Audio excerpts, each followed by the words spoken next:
Rose Valley কাণ্ডের পরও সতর্ক হয়নি মানুষ। ফের একবার অ্যাপে টাকা বিনিয়োগ করে দ্বিগুণ হওয়ার লোভে সর্বহারা হিঙ্গলগঞ্জের যুবক। রাতারাতি বড়লোক। 10,000 ফেললেই কয়েকদিনের মধ্যে 20,000, 50,000 ফেললেই কয়েকদিনের মধ্যে 1 লাখ।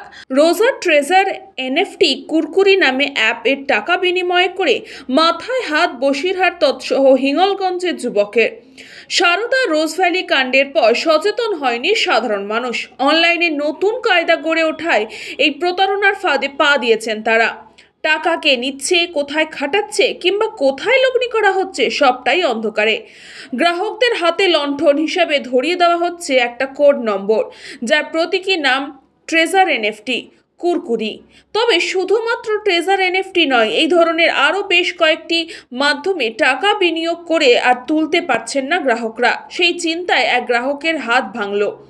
ইতিমধ্যে পুলিশ বিষয়টি নিয়ে খোঁজখবর করা শুরু করেছে। তাতে বেশ কিছু চাঞ্চল্যকর তথ্যও মিলেছে বলে খবর।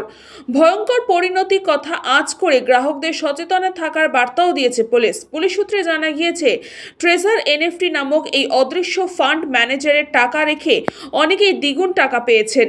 তারা আবার অন্যদের প্রভাবিত করে বিনিয়োগ করাচ্ছেন। এক আধিকারিক বলেন, প্রতারকদের এটাই কৌশল। প্রথম দিকে তারা টাকা ফেরত দেয়, পরে মোটা অঙ্কের টাকা বিনিয়োগ হলেই সেটার ফেরত দেওয়া হয় না।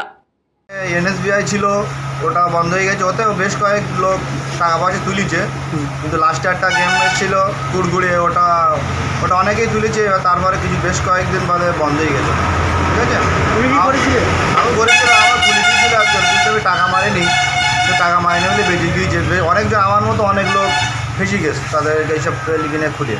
সারদা বা অন্য চিটফান্ডের ক্ষেত্রে প্রতারিতরা অফিসে গিয়ে বিক্ষোভ দেখিয়েছিলেন। এক্ষেত্রে সেই সুযোগটুকুও নেই। বসিরহাট মহকুমা জুড়ে এই ধরনের স্কিমে বহু সংখ্যক আমানতকারী টাকা রেখেছেন বলে খবর। তবে তার রীতিমতো চিন্তার বিষয়। অ্যাপ আর এই এনএফটি ওই দুটো চলছিল, চলতে বন্ধ হয়ে যায়। কি হবে, তারপরে খানিক দিন পরে বন্ধ হয়ে গেছে। কীভাবে জানতে পারলে?